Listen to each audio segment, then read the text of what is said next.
Meantime, let's take you out to the West Coast, because when it comes to tech, China is dominating. That's what Businessweek's Hot Growth Companies of 2010 list shows. Our Cris Valerio is here to dissect the data with us. Cris?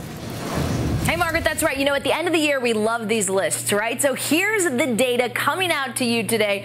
Topping the list of the top growth companies in technology was China's largest internet business, Tencent. It beat out Apple even in the year of the iPad. Now, the $42 billion company boosting net income by 52% in the latest quarter and securing more than 600 million users. For some context, that's larger than all of Facebook users, and that's just in China. Now, it's one of China's big growth stories. If you had bought shares of Tencent 5 years ago in Hong Kong trading, you would be looking at a gain of more than 2,000% on your investment.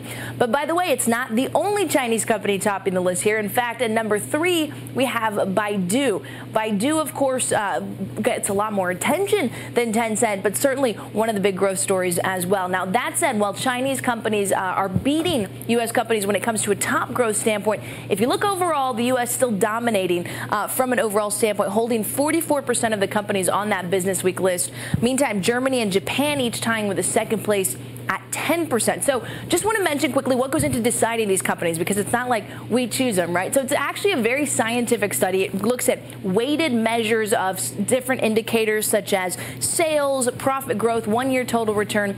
Last thing to mention, Margaret, only 30% of Chinese internet users right now are actually shopping and doing e-commerce. Consider all these companies like Tencent and Baidu that are ramping up their e-commerce sites, what that could mean from a profit standpoint.